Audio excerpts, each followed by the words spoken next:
Hello there, everybody. Charles Hemmicker here. Welcome to another episode of Circling Seattle Sports on Converge Media. This February 13th, as we continue to celebrate Black History Month here on Converge. Big episode. Not only I say that every episode, but not only because of the continued events throughout our Seattle sports teams, but an important announcement at the end of the video. So if this is the version that's already come out and you can skip ahead to the end and you want to hear that, feel free. Otherwise, stay tuned for that if you're watching with us here live when the show goes on at 4 p.m. Pacific time. So some big news. Sad that Bell can't join us this week, but the show goes on regardless. Some big news for just about everybody up and down the block. We're hitting that part of the year where things start to really pick up. I know that the Super Bowl just took place, but I put a tweet out on the Circling Seattle Sports Twitter that the Seahawks are preparing for 2023. The Kraken are in second place in the Pacific Division. The Mariners, the Reign, the Seawolves, the Sounders are all in their respective preseason. SeaDragons as well. The Storm continue to add through free agency. So things are just picking up. And the spring season is going to be incredibly busy. So I digress. We'll get right into it here. Unfortunately, the Seahawks would go 1 for 3 at the NFL Honors. The NFL Honors taking place just, I believe, a night or two before the Super Bowl itself takes place. So Geno Smith would win the Comeback Player of the Year award after a quarterback battle in training camp and the preseason. Geno was able to finish out the year, obviously, as a starting quarterback with a 69.8% completion percentage, completing those passes for 4,282 yards and 30 touchdowns against just 11 interceptions in 17 games, in addition to rushing for 366 yards and 1 score.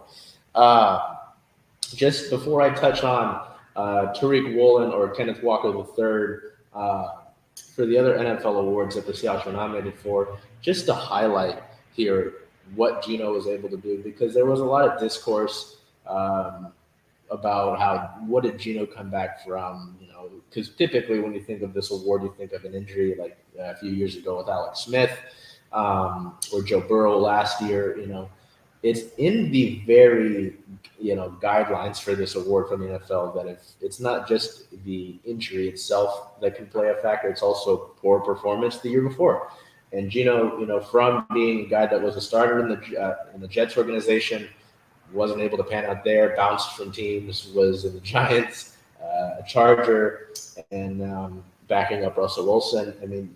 His story has been nothing but miraculous. So this award is more than well earned, and his colleagues, push that sentiment. Anybody who, doubts that, you're just not thinking straight, truthfully. But I digress. So we'll look over here towards Kenneth Walker III and Tariq Woolen. Obviously, both of those two, unfortunately, would lose their respective awards. Woolen loses Defensive Rookie of the Year to Sauce Gardner.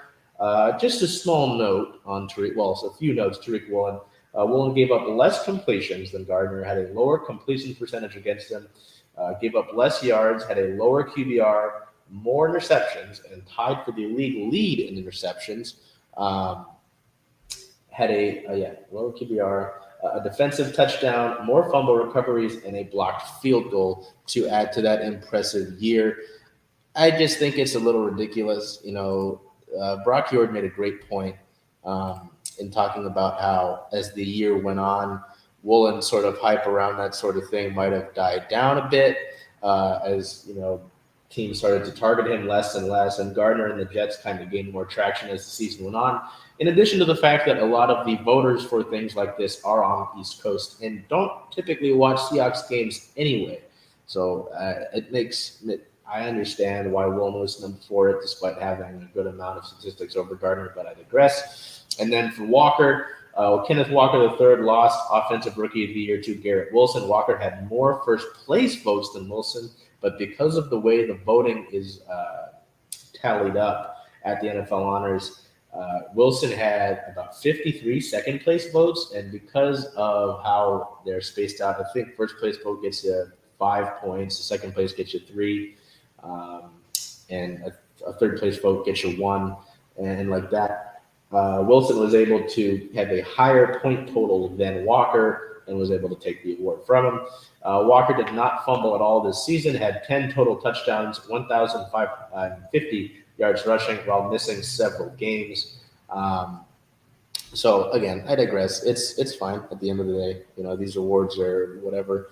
It's cool to see that the Jets were able to take both of those awards for their rookies. Not a knock on their draft class whatsoever, but there was a case to be made that those Seattle rookies should have taken home awards. But at the end of the day, the Seahawks made the playoffs and the Jets did. So I guess there's something for you to hold that over. We'll wrap up with sort of league-related news here on the 10th.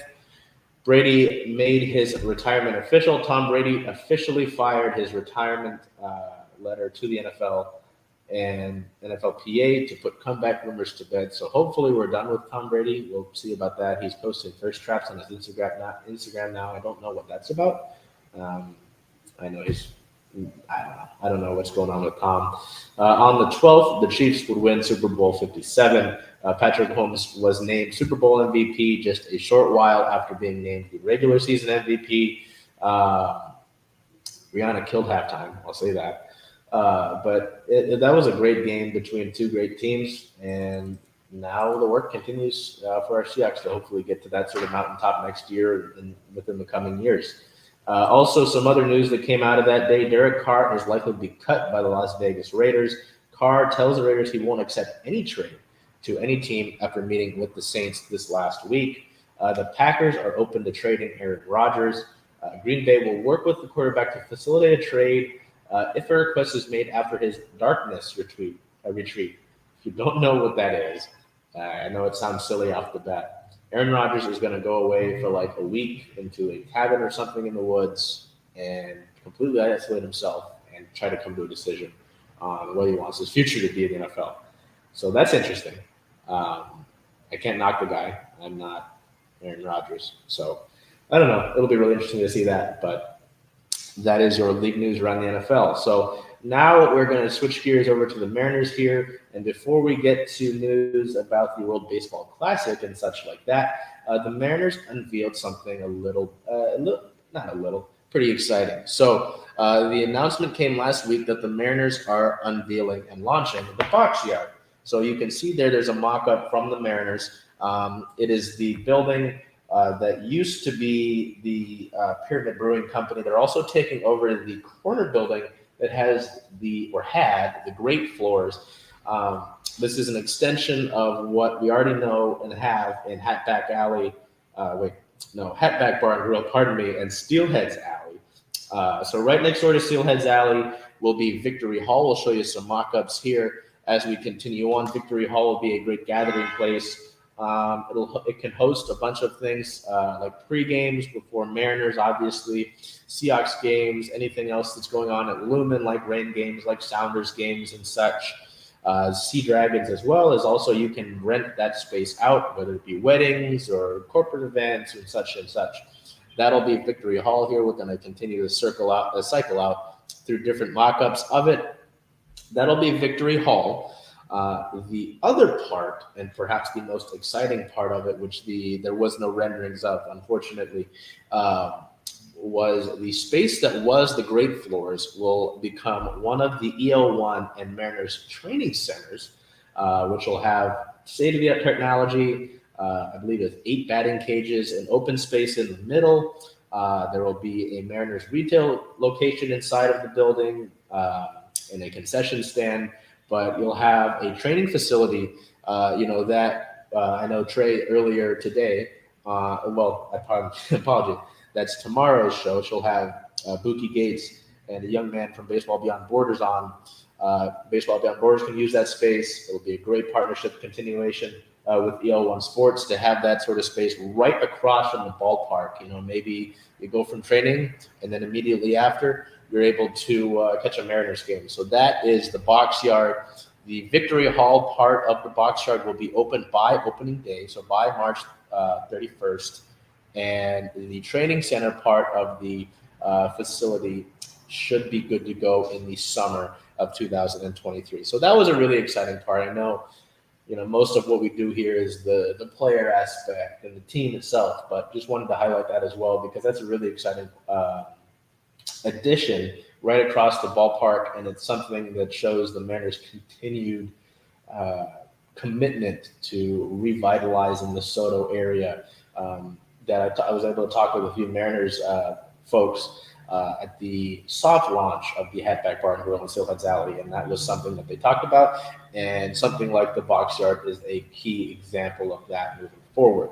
So now we'll move over to some other news relating to the team here. On the 10th, it was announced that 10 Mariners players are included on the World Baseball Classic rosters. These players are eligible to represent their teams for Canada, Italy, the Dominican Republic, Venezuela, Panama, Nicaragua, Australia, and Great Britain. I say eligible because it doesn't guarantee that they're going to play, but they're on the roster. So it will be all of these players' first time representing their country at the World Baseball Classic. Left-handed pitcher Blake Townsend for Australia, Matt Brash for Canada coming out of the pen, Diego Castillo for the Dominican Republic, Teoscar Hernandez for the DR, Julio Rodriguez for the DR, Harry Ford for Great Britain, Matt Festa for Italy, Milcar Perez for Nicaragua, Jose Caballero for Panama, and Eugenio Suarez for Venezuela. So this is pretty exciting to see. I know that a notable name left off of there is Luis Castillo. That was a topic for great debate. It was something that was mentioned in the offseason and even brought up in the Mariners pre-spring training event. So I'm ultimately not upset with it. Obviously, I know that there was a lot of discussion, why won't they let Luis pitch? This is terrible. They should grow an event like this. The key wording and it was in an article, recapping the Mariners pre-spring training event, Luis and the team came to a mutual decision that he wasn't going to pitch in there. Now, if you're a Mariners fan and you've been so for a good amount of time, you'll note that Jerry Dipoto will probably not have wanted that in the first place to have happened, considering an injury that took place in 2017 in the World Baseball Classic for the Mariners roster. So, again, if it was mutual, totally fine. If the Mariners banned him from doing it and Luis wanted to pitch, I will understand the upsetness there. But people are like, the Mariners did this, this, and this. Luis himself, it was a mutual thing. Note the word mutual. So, again, some of this opinionated stuff, I got to get the whole story, right? And that's what we're here for, is to give you that whole story, so it's not just a one-sided thing.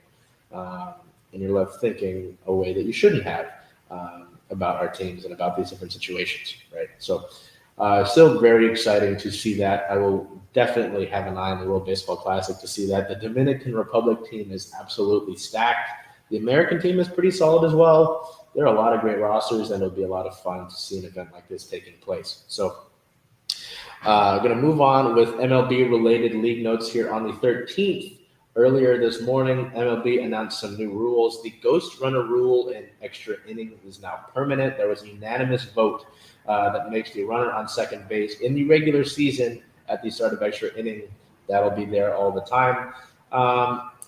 There's going to be some backlash to this. I understand that. But I think with trying to keep baseball exciting and continuing to grow it to audiences that previously didn't watch the game of baseball, as well as trying to speed the game itself up, I think this move makes a ton of sense. You put that runner on second base, it makes the likelihood of a run being scored a lot higher, as well as making the game length a lot shorter, right? So it makes a ton of sense to me. I understand it. I understand why there's backlash to it, but again, I think that if you want to continue the growth of that game and want to keep it exciting for folks that haven't been able to get into the sport yet, something like this makes a lot of sense. This next part I don't necessarily like, and perhaps there's more meaning behind it. Position players pitching will change this season. Position players will only be allowed to pitch under certain conditions in blowouts and in extra innings. I think about this most notably last year at the end of the season when Luis Torrens came in and pitched an inning of relief and didn't look too bad doing so. And I think he actually got the save. He might have got the win. I believe he got the save for the Mariners in that last series. I believe it was against, I think it was against the Tigers or Oakland in those last few games to end out the regular season. But I don't know. I don't know why that rule was instilled, but I think it's fun. It's fun for the game. It's funny. There's humor to it. And unless there was an injury that I missed, it seems to be great fun all around. When position players are in, there are YouTube compilations of it. So I truly don't understand it. Maybe there's more to it. Feel free to let me know. But I don't know. Unfortunate to see that. So looking ahead, this has been something that we've been saying for weeks and even months. But Mariners pitchers and catchers report in just 3 days, folks. 3 days. Baseball's back. I texted a bunch of friends of mine. I texted Bell. I texted Liv. As soon as the Super Bowl ended, I sent him Center Field by John Fogerty. We're getting closer and closer to baseball. We obviously love to cover all of our pro teams here in the city of Seattle, but because of my dad, baseball is just something that's always stuck around for me and always will stick around for me. So it's exciting. It's an exciting time for this to even outside of that, just as spring comes along, all of the different seasons and all the different teams that are going to come in and begin their years. So that's it for the Mariners. We're going to head over to our Storm here, who made some deals official and continued to add their roster. So we're going to move over here. The team would sign guard Ivan Turner. So this came the day after the Storm made the deals of Garantes and Kyla Charles official. We had talked about those and we had mentioned those last week, that those were deals that were rumored to happen. Those deals are made official now, so we won't go over them again. On the 7th, the team signed guard Ivan Turner. Turner has appeared in 104 games over the course of 4 seasons in the league, the bulk of which came with the Phoenix Mercury from 17 to 19, averaging 5.2 points per game, 1.8 rebounds, 1.6 assists, and 0.6 steals per game. An injury cost her the 2020 season. She did return to the league in 2022, signing hardship contracts with 3 teams, seeing action in just 9 games. So Turner is playing with Storm teammate Ezi Magbagor on a team in Hungary, Sopron, after starting the offseason with Polkowicz of the Polish EBLK. In the EuroLeague, she's averaging 7.8 points, 5 rebounds, 3.8 assists in 12 EuroLeague games, including 8 with Sopron. So that is the first move that the Storm made. We're going to acknowledge the second move. On the 8th, the team signed forward Teresa Pleisance. The details of that contract did not get released. Pleisance, a 2022 WNBA champion with the Aces, was originally drafted by the Tulsa Shock in the 3rd round of the 2014 WNBA draft. She's a 9-year veteran, playing 5+ seasons with the franchise in Tulsa, that would get relocated to Dallas and become the Wings prior to 2016. Dallas would trade her to Connecticut on August 6th of 2019, where she stayed until signing a contract in the offseason of 2021 with the Washington Mystics. Over the course of her 9 seasons in the league, Pleisance has averaged 4.5 points and 3 rebounds in 218 total games, shooting 34% from the 3, with 172 of her 350 career field goals coming from beyond the arc.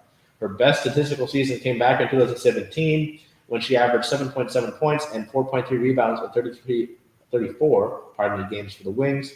She nearly matched those averages in 2021 with the Mystics, and contributed 4 points, 2.6 rebounds per game in 31 contests last season with Vegas. So before we get to a piece of news that caused some interesting replies on Twitter, just to note, as the Storm continue to build their roster now, that they still got a lot of pieces to add. You could still add a point guard. Probably got to build out the rest of the bench. You still got to see if Gabby Williams is coming back, and so on and so forth. Some people are wondering if Tina Charles will come back. I highly doubt that. But I talked about this last week as well, and agree with me or disagree with me or call me crazy. But I really think that with the flyers that the Storm are taking on some of these players that are either coming off of injuries or maybe haven't gotten the chance that they deserve in the WNBA, I think that Seattle can be a scrappy, tough, competitive, pain in the behind kind of team that very well could scratch themselves into a playoff spot. I'm not going to say it's going to be a top one, but I think that Seattle's going to hang around this season. Obviously, you look at the name on the banner below me, and with Brianna Stewart leaving, you're thinking, all right, they're left in the dust. What can they accomplish now? This is a new era. They're rebuilding. And yes, this is a rebuild because you only had 2 players on the roster to begin this. But I want you to remember the player that Jewell Loyd is and what she's able to contribute. The young rising star that Ezzie Magbegor is and the growth that she's seen over the last few seasons.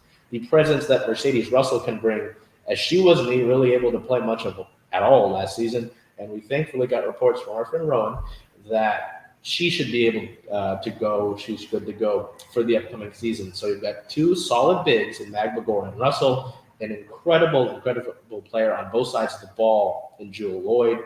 And you've got several players that this team has been adding through the offseason that they're taking flyers on and that likely just need a chance to prove themselves. And I really think that the Storm roster can battle for that. We can really look back at that in the later stages of the season and see how that ended up. But I believe in that. And I really do think that just seeing the sort of players that they're bringing in and the opportunities that are going to be given with essentially nothing being promised on this Storm team.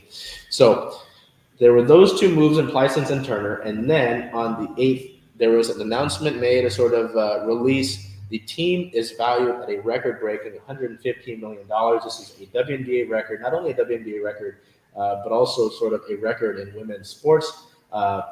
This was announced following the sale of minority ownership stakes to help finance construction of the team's upcoming practice facility, set to be done in 2024. Back in 2008, the franchise was valued at only $10 million.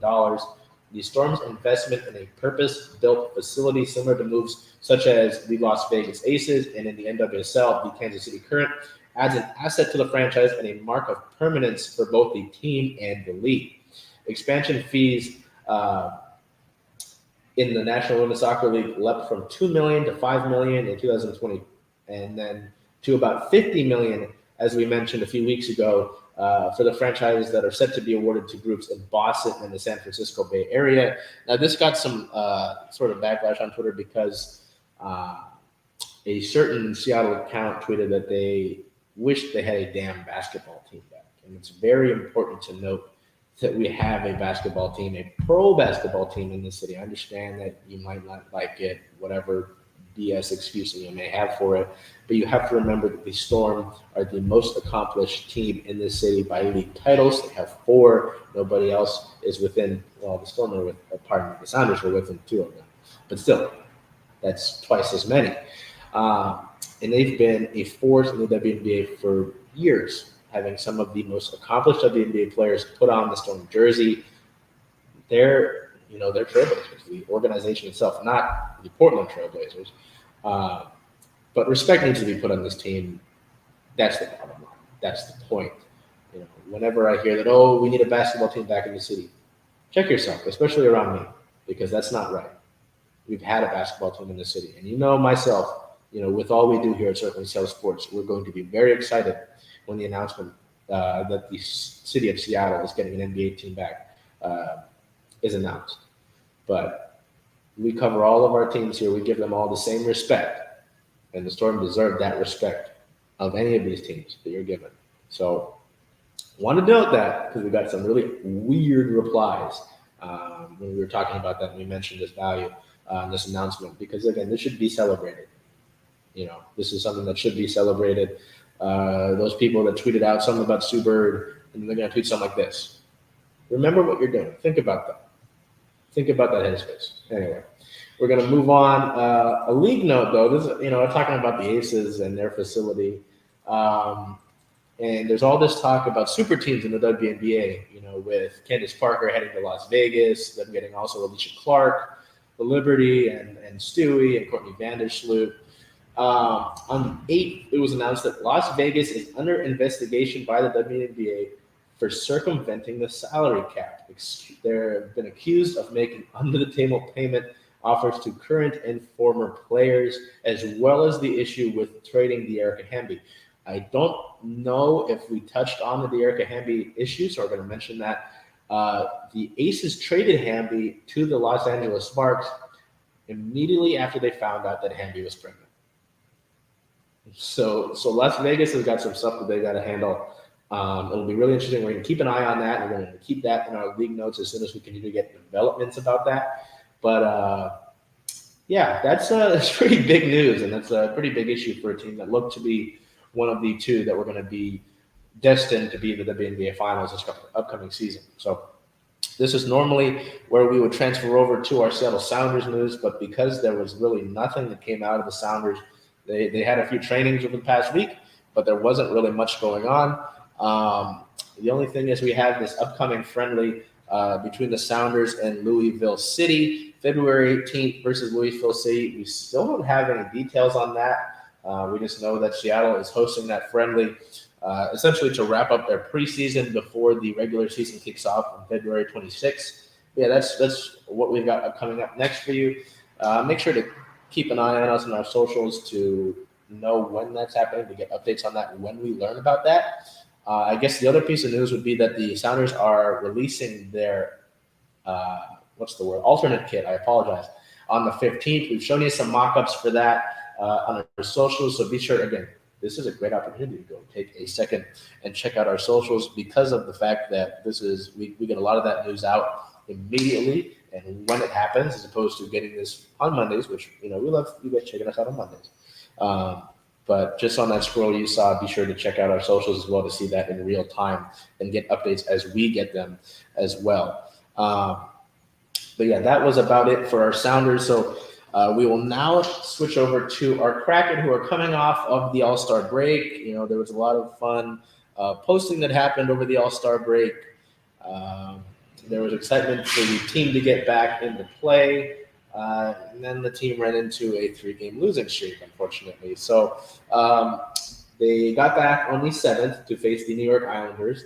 A 4-0 loss cleared the game. Centerman Maddie Beniers, 1 shot, 2 hits, and 1 takeaway, usually with the shutouts. We don't put any player in the game, but I'm trying to be nicer about that. But yeah, Seattle gets shut out in their first game back from the All-Star break, kind of a rude awakening. It was also Will Borgen's 100th NHL game, so kind of unfortunate for Will to stumble into that one, but still an accomplishment to note. On the 9th, the team traveled to New Jersey to face the Devils. Things were close. They had a 2-1 deficit to try to overcome late in the third period, but an empty net goal would end things and all hope for Seattle.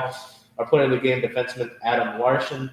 The Swedish defenseman had 1 goal, 1 point, a 1+-, 4 shots on goal, 3 hits, and 2 blocks. So Lars continues to be a stellar part of that top defenseman pairing for the Kraken. Seattle just unable to get that done, unfortunately, to get the win for the former Devil in Larson. On February 10th at the New York Rangers, a 6-3 loss. This one was just ugly. Seattle was able to battle back a little bit as the third period went on, but ultimately fell to the Rangers and were unable to complete, even get close to completing that comeback attempt, ultimately giving up the empty netter to make it 6-3. Our player of the game for Oliver Bjorkstrand. Bjorkstrand, 1 goal, 1 assist, 2 points, 2 shots on goal, and 1 takeaway in the loss there. So they would hit a 3-game skid, and JT Brown, I believe it was actually in the Islanders game, he said that, it's okay to lose a few games here and there, but this stretch was important. This road trip was important because of how tight the Pacific Division race is and how, going on skid could really knock you down a few pegs. Seattle was able to stop the bleeding on February 12th at the Philadelphia Flyers, a 4-3 win. Philly would get a late goal on a shorthanded goal to put them within 1. Thankfully, they would not be able to get a goal with their goalie pulled. Our player of the game for Jaden Schwartz. Schwartz contributing 2 goals, 2 points, a 1+-, and 5 shots on goal. This win would also be Ryan Donato's 300th NHL game.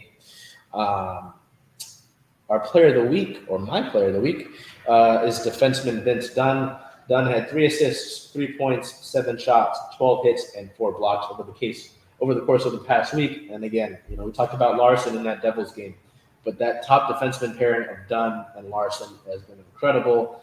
And I would really, really like, this is another campaign, to get Vince Dunn paid and get him an extension. So just looking over the past 3 games, as I've got this, I don't know, we're going to put it out here. This is the Black History Month Hyphenite logo that was designed by Ollie G at the South Ender, all one word, TheSoufender on Instagram. That's the artist that designed this logo here. I've got the hat on, and I've got my sticker on the laptop here. But yeah, the past 3 games were unfortunate. It's a tough road trip. The Islanders are a good team. They had just added Bo Horvat. Horvat scored his first goal as an Islander in that game. The Devils are one of the top 3 teams in the NHL. So going in there into their building and beating them is no easy feat. And Seattle got back in it there. Just unfortunately, the Devils got the 2 goals on power plays because Seattle was not disciplined enough and could not stay out of the box, putting out their near league worst penalty kill out again and again and again. The Rangers are a solid team. They had just added Vladimir Tarasenko, and Tarasenko scored his first goal as a Ranger against the Kraken. You can see a trend here, right? The Flyers are a very middling team. They're a very young team, still figuring things out, but this is a game they should have won. Seattle gave up a power play goal in the first period, and they're thinking, oh man, here we go again. But they're able to wake up and figure things out through the second period and the third period. And now they have to finish this road trip out against Winnipeg here tomorrow. And Winnipeg is one of the better teams in the NHL as well. So it's not an easy stretch, and I understand that. I'll cut them some slack. But a lot of the issues that I continue to be frustrated about are issues that aren't getting adjusted. They're issues that aren't being fixed. They're obvious issues like taking dumb penalties and sending your penalty kill out again and again and again. Your power play continues to struggle. I know that they had hit a really bad snag. They were like 10% on the power play in the last 11 games or so. Jared McCann scored a power play goal. I believe it was in the Rangers game, yeah. But the power play continues to struggle, right? There were some of the key defensive mistakes that we saw throughout the earlier course of the season and throughout basically all of last season that took place in the Rangers game and the Islanders game. So, again, I understand that they're coming off of break, but you're in a position now that you want to keep if you want to make the playoffs and be considered a serious team in the NHL. But isn't that such a fortune as a second-year team, the second year as an expansion team, to be in a spot like that? It's incredible. But you have issues that you need to fix and you need to address, and you need to do that before they grow or they get worse, or you take a stumble further down the standings. So, anyway, rent concluded. We'll go to some injury news here. Not so fun. The 7th, well, we'll get to Berkey first. Berkey on the 8th was placed on injured reserve with a lower body injury. He is considered week to week. Ron Francis was not sure when we'd get him back. They'd like to see him back sooner than later. But as of right now, he's considered week to week. And that's unfortunate for the team's leading point getter. He was the team's leading point getter. Vince Dunn might have overtaken him in total points. But still unfortunate to lose Berkey for any point of time due to an injury. On the 7th, what's the date of the game? On the 6th, rather, in the practice before the Islanders game, we would find out that goaltender Chris Drieger is traveling with the team and participating in team drills. So we've reported this. We've said this on our Twitter. Again, this is a great example for you to go and follow us on Twitter. On Twitter, it's @CirclingSports. We can't fit the whole thing on Twitter. But we've reported for months now that Chris Drieger has been out practicing, usually by himself and with goaltender coach Steve Briere. Usually technical assistant coach Matt Lark is out there as well. Has been practicing getting back up to strength after tearing his ACL in the summer with Team Canada. We've reported that for weeks now. People are like, oh, he's back. How long has he been? Is this the first time? I'm like, no, he's been out there for weeks. We've been reporting this. He's been practicing before morning skates and before team practices. He was getting more and more involved over the last few weeks, and now he's actually traveling with the team. This has been a discussion that a lot of fans have not been ready for, is that what's going to happen with the goalies once he's ready to go? Is Martin Jones out after having a really great start to the year but struggling recently in 2023. There's no way Philip Grubauer is going anywhere, considering his contract is immovable, and two, how great he's been playing since the calendar year of 2023 has started. Right, so it's Jones or Drieger, and I just putting this out there now. I bet Jones is out. I have to think that, considering his age, considering the contract he's on, he was only signed to be a placeholder until Drieger was back anyway. I know people, he had a great start to the year, racked up a good amount of wins. He played solid for what Seattle wanted him to be, and that's all he needed to be. But at the end of the day, he was just a stopgap. So it should be Chris Drieger here back again for the Kraken soon. But that, technically that decision still has to be made. As a corresponding move to Berkey being placed on injured reserve on the 8th, like we mentioned, the team activated defenseman Justin Schultz from the injured reserve list, and he's been playing ever since. So that's a good piece of news if you want to take that. Just unfortunate to lose Berkey, but great to have Schultz back in the lineup as well, which does, and I know that people were excited to get Jacob Megna. We talked about him last week with the trade that the Kraken made, but Megna has now slotted to a healthy scratch. So we're going to move over here to our up next. The team sits at a 30-win, 18-loss, 5 overtime loss record. They are second in the Pacific Division at 65 points. Looking ahead, the team plays 3 games over the course of next week, 2 at home. February 14th at the Winnipeg Jets is a 5 p.m. Pacific time puck drop. February 16th at the versus the Philadelphia Flyers at home. They just played Philly on the road. They'll come and play them back at home. Is a 7 o'clock start. So Seattle will look to make it 2-0 over the Flyers after beating them for the first time in franchise history yesterday. And then to wrap up the week, February 18th versus the Detroit Red Wings is a 7:30 p.m. puck drop. And that game against the Red Wings is actually when, in warm-ups, the team will don their special edition Black History Month Hockey is for Everyone jerseys with this logo on it.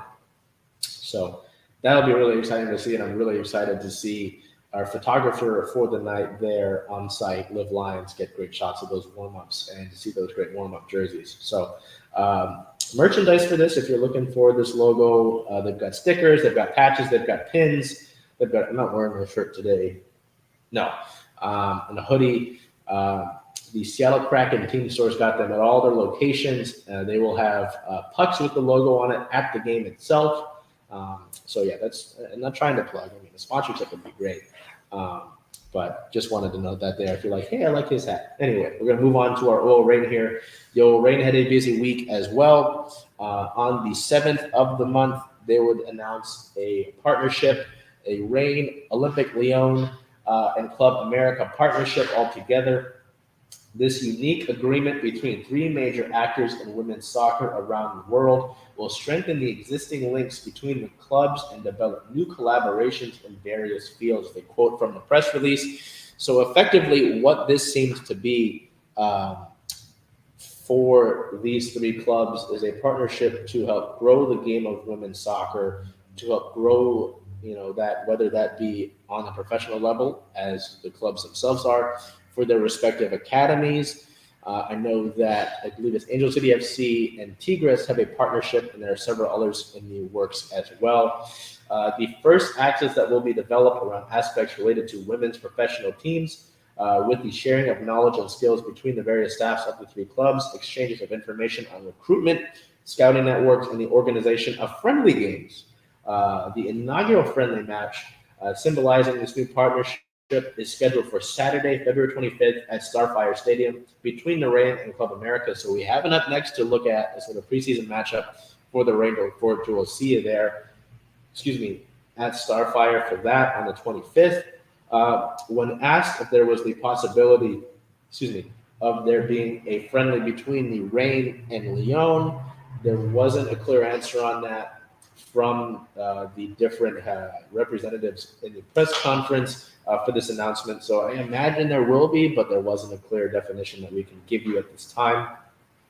So that friendly that we mentioned will provide fans with the opportunity to visit the Rain's new training site for the first time. If you didn't know, if you don't follow our socials, the Rain have been training down in Starfire. They have some offices there as well. So great to see a sort of established training facility for the Reign.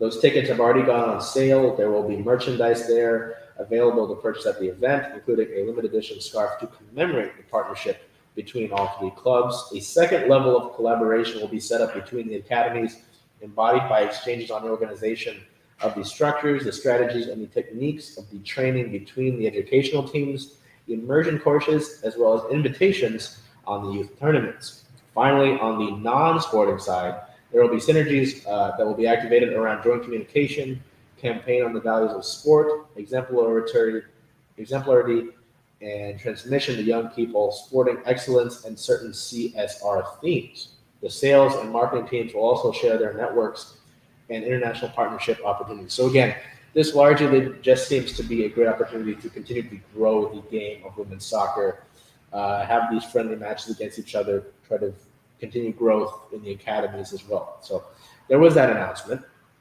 On the 8th, we found out that midfielder Jess Fishlock was called up to the Wales women's national team for the upcoming Pinatar Cup. The Pinatar Cup is an invitational women's association football tournament held in March in San Pedro del Pinatar, a region of Murcia, Spain. In the first edition that was held back in 2020, it was contested by Iceland, North Ireland, goodness, I apologize to my Ireland roots for that botch, Scotland, and Ukraine. The tournament is organized by the company called IAST Sports, which is originally from Slovakia. So best wishes to Jess in that tournament.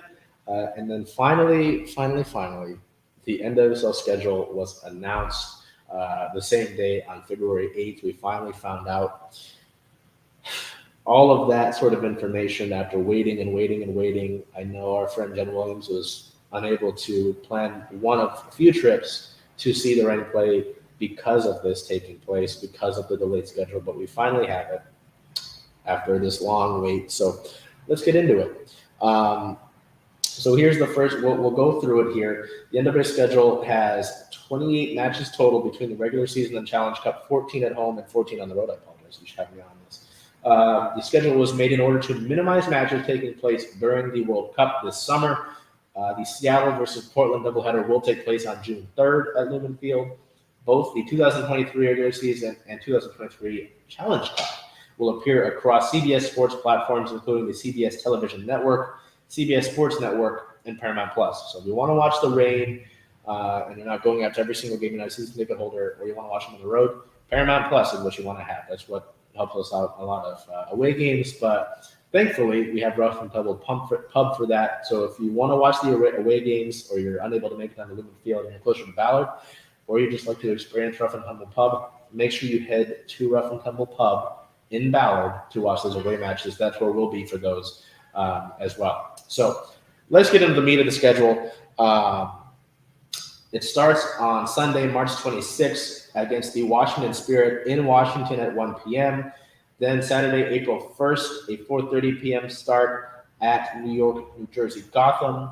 The Reign will play their first home match of the season on Saturday, April 15th versus the San Diego Wave, which is a 7 o'clock start. Then they head over to the first Challenge Cup matchup of the year on Wednesday, April 19th at Angel City FC with a 7 o'clock kick. The return home Saturday, April 22nd versus the Chicago Red Stars for a 12:30 start. Saturday, April 29th on the road at Racing Louisville with a 4:30 start. Another Challenge Cup matchup at home, May 3rd, 7 o'clock start versus Angel City. Another home game just 3 days later on Saturday, May 6th versus the Houston Dash at 7 o'clock. Sunday, May 14th, a noon start at the Carolina Courage. That's noon Pacific time. A 2-game stretch here. Sunday, May 21st at home versus New York, New Jersey, Gotham at 3 o'clock start. Saturday, May 27th, 12:30 start versus Angel City FC. Another Challenge Cup matchup on the road here, May 31st.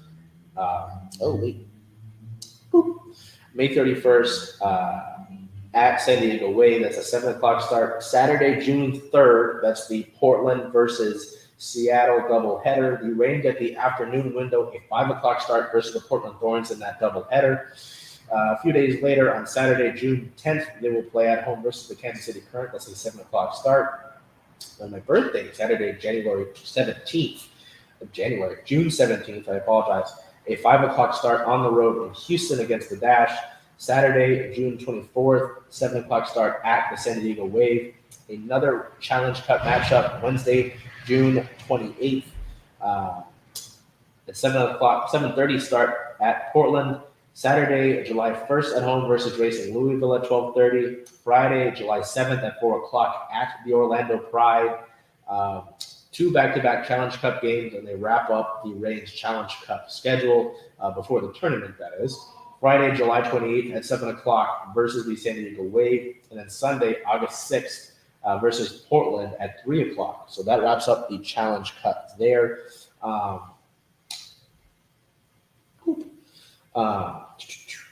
Portland. And then Friday, August 18th, continuing out the regular season, 5 o'clock at the Kansas City Current. Sunday, August 27th, 5 o'clock at Angel City. Rain return home Sunday, September 3rd, a 3 o'clock start versus the Orlando Pride. They head back on the road Saturday, September 16th, a 7:30 start at Portland. Two away home games, the last two home games of the regular season. Sunday, October 1st versus the North Carolina Courage at 5 o'clock. And then Friday, October 6th, 7 o'clock versus the Washington Spirit. They will close out the regular season on Sunday, October 15th at 2 o'clock at the Chicago Red Stars. So we'll cycle again here through the regular season. If you need to look at that, you can feel free to pause on that. And then here is the Challenge Cup matches for the Reign in the 2023 season, which takes place now during the course of the regular season as opposed to being a sort of preseason tournament in years past. So it's very exciting to be able to have the schedule out finally. It makes our planning much easier for things like that, especially with overlap in certain games. But just to get back to it, we were at training on the 10th last Friday to see the team out there. Unfortunately, not having those 7 players with their respective national teams for the She Believes Cup. But and I do talk about something related to that. But good to see someone that really stuck out to me was Elise Bennett. Seeing Elise Bennett out there, she looked great, whether it was physically or just throughout the different things that the Reign did throughout training.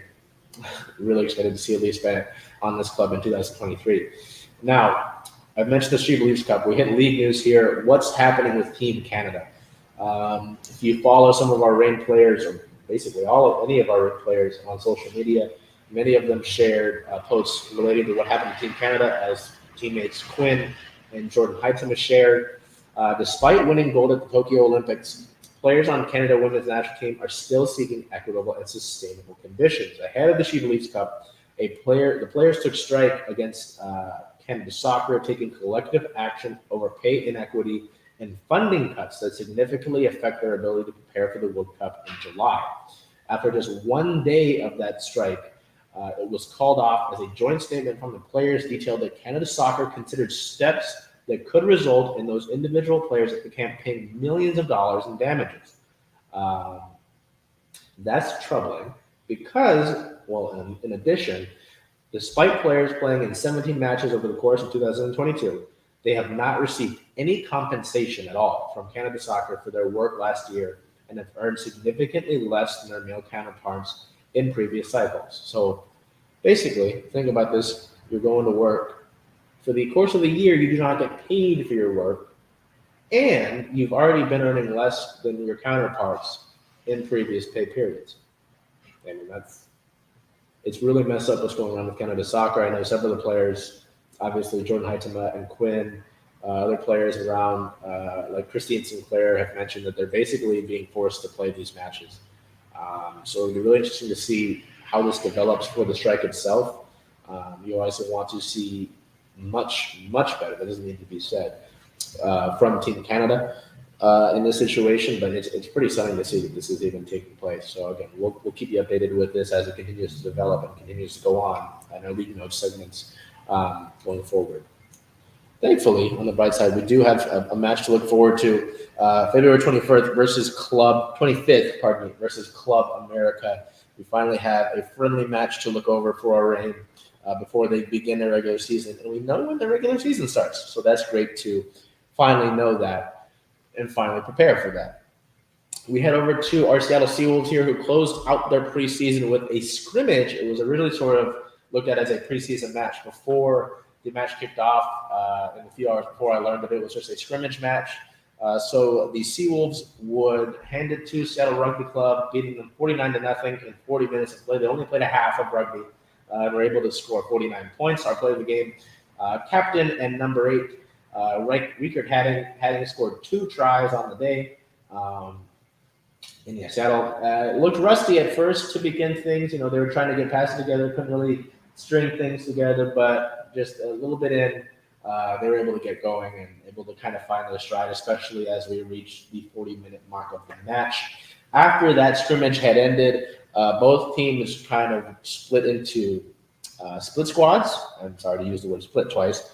And demonstrated lineouts and passing drills for the fans that were in attendance. So that was kind of cool to see. It's obvious that Seattle Rugby Club and the Seawolves have a nice, solid connection to each other. But that helped wrap up their preseason. And again, I just want to state my excitement for the Seawolves as their regular season approaches. This is a team that played well throughout the course of the regular season. I would have been happy with the way their season headed mathematically before we found out of the suspensions of teams like LA and like Austin. And then they made it to the playoffs. And then they were able to win their playoff matches, including a road match, and then go to the MLR title and put up a fight against New York. And then they added a bunch of great pieces, young pieces, and established pieces over the course of this offseason that just make this team look better. And you have to wonder when things they find their stride, who's going to stand in their way. Again, this is the preseason, and I don't want to get ahead of myself, but all signs look positive for the Seawolves team. So speaking of New York, Seattle's first game of the season, first game of the regular season, is February 18th versus the New York Ironworkers at 6:30 p.m. Pacific time. That is at Starfire Sports. This match will be broadcast, I believe it's on Fox Sports that day. I know it's being broadcast nationally, but if you want to watch it, you don't have that, or just the easier way to find it is if you look up the rugbynetwork.com. They have all of the MLR matches streaming every game. That helped us out a lot on the away matches therugbynetwork.com. So we will now move over the last few weeks. We haven't had any SeaDragons. They've just been quiet. They've been in the XFL hub down in Texas preparing for the start of the XFL season. We do have some news finally. That's a problem. On the 10th, the SeaDragons had their official roster released. There it is. The 9th, pardon me. The team released their 51-man roster for the 2023 season. Some notable names on there. So now we can finally go over them and learn our SeaDragons. So starting out with the quarterbacks and running backs. Quarterbacks, Ben DiNucci and Steven Montez obviously round that out, but Harrison Frost joins the group, including now we look at Morgan Ellison, TJ Hammonds, Brendan Knox, and Charlie Tauvapeo. Round out the running backs here. We move over to our pass catchers on the wide receiver spot. Obviously, Josh Gordon is the big name to watch. Jawan Green, Blake Jackson, Ja'Cory Pearson, Jalen Redd, Jordan Vesey, and Damian Willis round out the pass catchers of the group. Interestingly enough, there was no tight end listed on the roster as a tight end. Maybe I'm not too sure how that'll go, but there was no tight end or fullback listed on the roster as those respective positions. They could be under different positions, but they weren't listed that way. We move over to our offensive line. Tiyan Karoma, Michael Monet, Chris Owens, Jared Thomas, Paul Gratton, Liam Jimmins, Barry Wesley, Javon Latuli, and Ryan Pope line up the big hogs up front for the offensive line to protect one of those quarterbacks, whether it is DiNucci or Steven Montez. We flip over to the defense on the defensive line. Austin Feolu, Daniel Joseph, Nico Lalos, PJ Hall, Trayvon Hester, Antoine Jackson, Sama Pama, former University of Washington Husky, actually follows us on Twitter, so what's up, Sama? And Elijah Ponder. We move over to our backers, our linebackers, Jordan Evans, Clarence Hicks, who's pictured here, Cesar Skipper, Trey Walker, and Emmanuel Smith. We go over to our cornerbacks, guys who are going to try to create a sort of no-fly zone here in our safeties. Cornerbacks, Antoine Brooks, Quinterio Cole, Shabari Davis, Registerman Ferris, Chris Jones, Zafir Kelly, Lyndon Steffens, Bryce Bryce Thompson, and Mikael Wright, as well as the safeties Elijah Holder and Sharif Miller. You are reading that right. There's only 2 listed safeties on the roster, so that might be a problem. We look over to our special teams here to round out our roster. Our kicker will be Dominic Eberle, our long snapper Thomas Fletcher, and our punter Cameron Nizialek. So that is your 2023 51-man roster for our Seawolves. So they're preparing for their season opener in just a few days, actually on Sunday. We'll get to that when we get to our up next. But it's really interesting to see, Montez and DiNucci obviously stay as the quarterbacks. I'm really excited on Brendan Knox. Morgan Ellison was the one that you saw pictured there. Obviously, Josh Gordon, everybody's excited about Josh Gordon. I know a lot of people have been like, where are the Josh Gordon SeaDragons jerseys at? Ja'Cour Pearson, though, and Jalen Redd, they interest me as well. Offensive line is going to be key. You look at the 2 teams in the Super Bowl, right? The Chiefs and the Eagles have great offensive lines. So being able to protect your quarterback, being able to set the run, that'll be a big deal. The defensive line, great to see guys like PJ Hall, Nico Lalos down there, Sama Pama, again, University of Washington guy that actually follows us. That's great to see. Jordan Evans will be exciting at the linebacker spot. Some interesting names on the cornerback list. Lyndon Stephens was a Seahawk at one point. Anton Brooks is there. Mikael Wright, I believe he's an Oregon guy. He used to be Oregon.